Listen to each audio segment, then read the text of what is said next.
Switch back.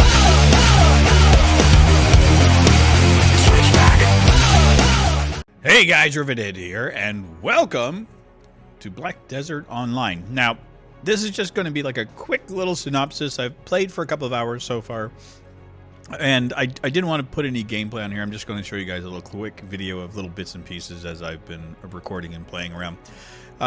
This is a brand new massive multiplayer online game for me.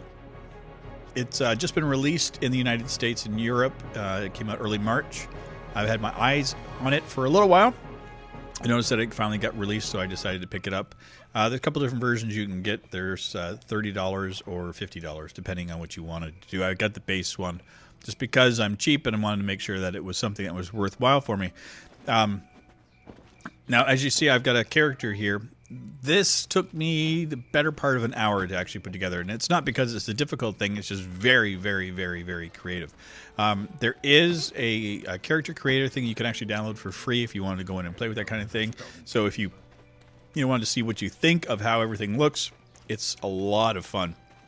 Like I said, I spent over an hour creating my character, which was kind of silly, but hey, why not? Now, when you get to choose your character, some of the classes are gender locked, so I decided to go for like dark sorcery.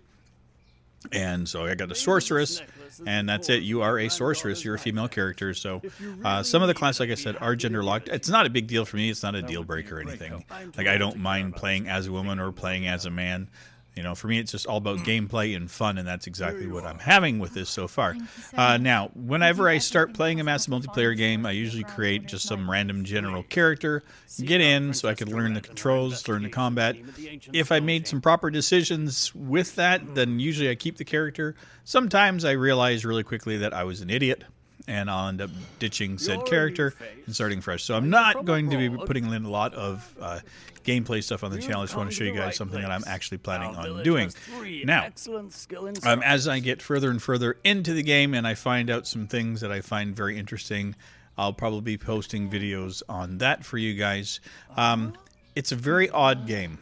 There's a whole bunch of different options to it. Like I said, you can choose your different character classes, and then once you're in the game, the opening bit, the first couple of hours, is really weird. The dialogue that you're getting when you talk to your NPCs versus what you're reading is completely different. They have their own conversation going, so that was confusing at first. Once you just kind of ignore what they're saying and just read what they're saying, things go by a lot smoother. You also have this really weird dark spirit thing that kind of floats around, and it helps you out in the tutorial at the beginning of it. Black Spirit, I think it's called. He's weird. She's weird. It's weird. Definitely, the original game was Korean, so a lot of it hasn't been translated directly over to English as of yet.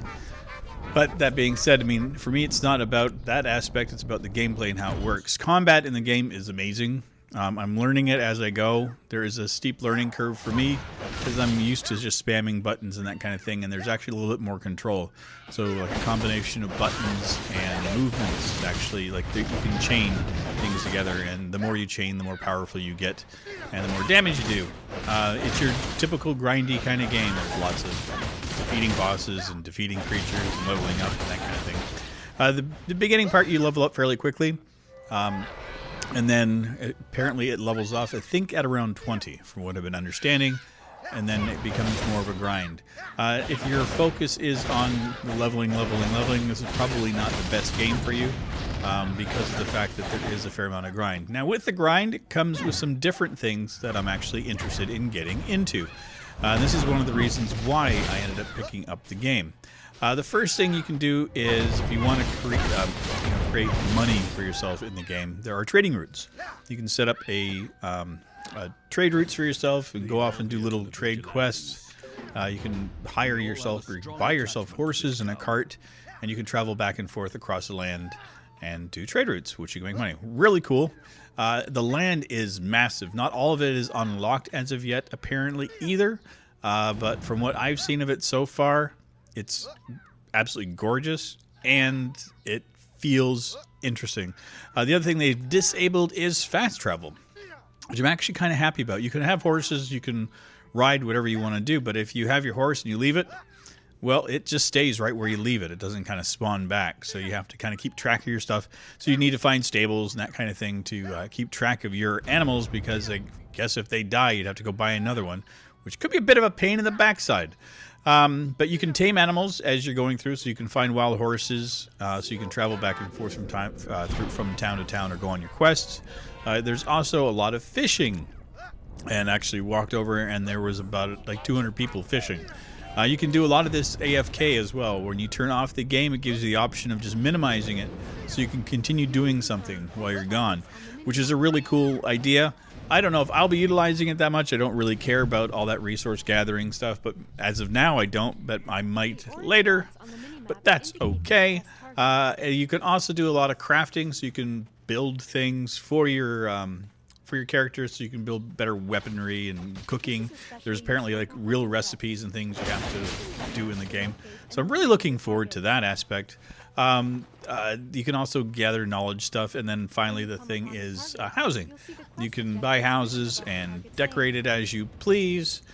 And then with my purchase, I got a couple of different dyes and some housing stuff that I haven't even bothered with yet. I've been just running off and doing the initial the starting off quests. The controls are a little weird for me, but that's just me.